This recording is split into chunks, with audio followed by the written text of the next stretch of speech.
Que s'est-il exactement passé à la faculté de médecine de Fouillol? Depuis quelque temps, l'ambiance y est particulièrement tendue, la faute d'une rumeur de tricherie au concours de première année. Rumeur largement galvaudée au point que cet après-midi, le doyen de la faculté de médecine de l'université a décidé de faire le point sur cette affaire. Une enquête a été diligentée à la suite de courriers accusateurs. Les précisions de Laetitia Brolé et d'Olivier Duflot. La rumeur a commencé à se propager après l'affichage des premiers résultats d'examen en début d'année. Les notes exceptionnellement élevées d'un élève, comparativement aux autres, ont semé le doute dans les esprits. À ce moment-là, les premiers tracts anonymes circulent. On évoque même un agent administratif corrompu qui se serait rendu complice de la tricherie. 4 mois plus tard, le doute plane toujours. C'est vrai que 20, 18, ça commence à faire beaucoup, quoi. Et voilà, après... Non, c'est possible d'être très bon. Il peut être très bon, ça c'est sûr. Mais très bon à ce point-là, au point d'avoir des meilleures notes que le major du bac, de tout exploser comme ça, il y a quelque chose, c'est pas possible. Mais à ce jour, aucune preuve n'a été établie. À la demande écrite de parents d'étudiants, le président de l'université a diligenté une enquête interne. L'ensemble de la procédure des examens a été minutieusement vérifié et aujourd'hui, le doyen de la faculté de médecine a livré devant la presse les résultats de cette enquête. Ni la traçabilité ni la confidentialité du concours ne peuvent être remises en cause. Pascal Blanchet est formel, la fraude est totalement exclue, la rumeur n'aurait été qu'un prétexte pour déstabiliser les étudiants. Mais manœuvre de déstabilisation ou pas, le mal a été fait. L'affaire continue d'ailleurs d'alimenter les discussions sur le campus et l'ambiance de suspicion reste omniprésente. Pour autant, les étudiants veulent aller de l'avant et se concentrer désormais sur les prochains examens. Pascal Blanchet, bonsoir.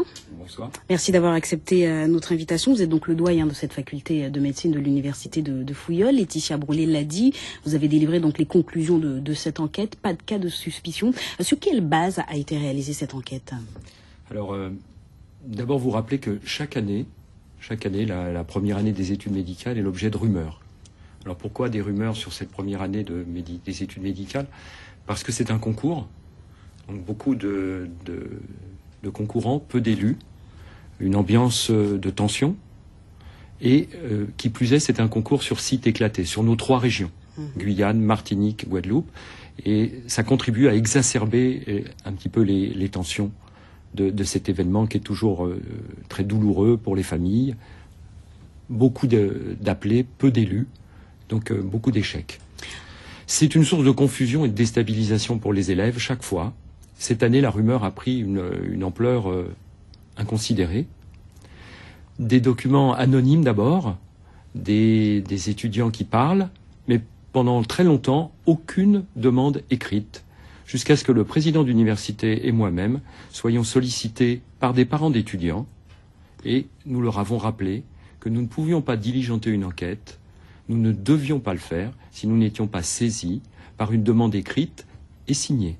Et nous les avons encouragés vivement à le faire. Ça explique que vous ayez pris autant de temps pour réagir, puisque l'affaire dure depuis le début de l'année. La période des examens, c'est janvier-février, on le rappelle. Voilà, l'affaire ne dure pas. C'est en avril que vous avez fait l'enquête. Alors l'affaire ne dure pas. C'est pour ça que vous avez pas pris autant de temps tout à fait depuis ce temps-là, parce que entre le les moment... rumeurs, en tout cas, elles circulent depuis ce temps-là. Elles ont atteint la Martinique, la Guyane aussi, la Guadeloupe. Pas tout ça à fait longtemps qu'elles traînent. Entre le moment où le concours est passé et le moment où les notes sont rendues, il s'écoule quand même déjà du temps. Combien de temps? Il s'est écoulé le temps que tout soit corrigé. Je pense qu'on a dû leur rendre les notes vers la fin février. Attends, ça fait fin février à avril. Ça fait quand même quelques mois pour réagir, alors que tout le campus est en émoi, j'ai envie de dire. Tout à fait. Nous avons réagi lorsque des parents d'étudiants sont venus nous voir, nous ont sollicités. Nous leur avons rappelé que nous devions avoir une demande écrite et signée pour le faire. Dès lors, ils ont saisi le président d'université qui s'est retourné vers moi et l'enquête a été diligentée dans la semaine qui a suivi le moment où nous avons été saisis. Alors on voit que vous avez fait preuve de beaucoup de précautions dans cette situation. Justement, cette enquête, sur quelle base elle a été réalisée? Cette précaution a été aussi forte au moment de la réalisation de l'enquête pour vérifier tous les tenants et les aboutissants? Oui. D'abord l'absence d'erreurs matérielles. Ensuite la vérification de la confidentialité et de la traçabilité des sujets, pour être sûr qu'à aucun moment la chaîne de confidentialité ne soit rompue. Le respect des procédures de surveillance des examens, qui ont toutes été égales dans toutes les salles. Il n'y a pas de meilleure note dans une salle plutôt que dans une autre. Ensuite, par le respect des procédures de correction. La majorité d'ailleurs des corrections sont des corrections automatisées, puisqu'il s'agit de questionnaires à choix multiples.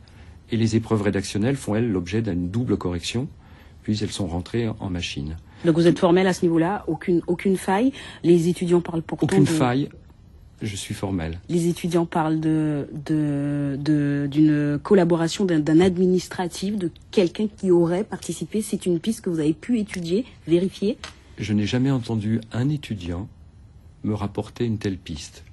J'ai, comme vous, été destinataire... On est dans l'ordre des rumeurs. Les rumeurs destinataire d'un papier... Elle a circulé, vous l'avez entendu, nous l'avons entendu, vous l'avez sûrement entendu.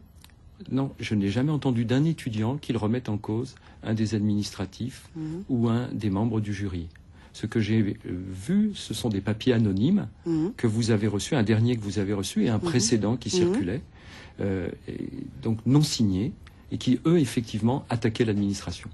L'administration n'a pas failli et il n'y a pas de rupture. Les informations sont entre les mains de très peu de personnes, elles sont conservées, elles sont confidentielles. Et donc je peux affirmer aujourd'hui que les résultats de ce concours sont indiscutables. Il n'y a pas eu de rupture d'égalité. Il n'y a aucun élément qui permette à un moment à charge, qui permette d'envisager une tricherie individuelle ou collective. Il faut vraiment que les choses soient dites pour que la sérénité revienne et que les étudiants se consacrent, ne se laissent pas déstabiliser. Je ne sais pas à qui profite la rumeur, mais il faut qu'ils se consacrent à leur deuxième quadrimestre. Ils ont tous des très bonnes notes cette année. Les notes montent chaque année. Le niveau de nos étudiants monte sur les 3 sites. Ils ne doivent pas se laisser déstabiliser. Alors, il n'y a pas donc de remise en cause de ce concours de début d'année. Il n'y a aucune raison. Qu'en sera-t-il pour les prochains? J'imagine que vous prendrez des mesures particulières. Il y a quelque chose de prévu? Quelle va être votre position après cette affaire de grande ampleur? Alors, j'ai d'abord envie de répondre qu'on va reprendre exactement les mêmes précautions, c'est-à-dire que nous suivons le zéro faute, et donc nous allons continuer. Alors, est-ce qu'on va encore accroître notre vigilance? Eh bien oui, parce que chaque concours qui passe nous amène son lot d'expérience, et nous irons encore vers plus de minutie, et nous vérifierons encore d'autres choses supplémentaires. Alors, l'affaire est quand même assez importante pour laisser des traces. Vous pensez que la faculté de médecine s'en sortira sans traces, selon vous? Je parlais tout à l'heure d'habitude pour les rumeurs, mais celle-là, quand même, aura un impact, vous ne pensez pas? Il y en a eu d'autres qui ont eu des impacts. Il y a eu des années où des épreuves ont été refaites. Il y a eu des années où des soupçons de délits d'initiés ont déjà eu lieu. La faculté de médecine va s'en remettre. Elle attire chaque année les meilleurs étudiants, ou parmi les meilleurs étudiants des Antilles et de la Guyane. Elle forme de très bons médecins. Leur niveau est reconnu. Vous savez qu'ensuite, ils vont faire une partie de leurs études dans l'Hexagone et ils s'intègrent très bien. Ils ont donc passé un concours valorisant, un concours égal à celui de toutes les autres régions de l'Hexagone. Oui, nous allons nous en remettre et poursuivre. Le nombre d'étudiants va augmenter et le nombre de reçus va augmenter chaque année. Nous sommes une des régions de France qui augmentons notre nombre de reçus chaque année. Très bien, merci beaucoup, Monsieur Blanchet, d'avoir répondu à nos questions ce soir.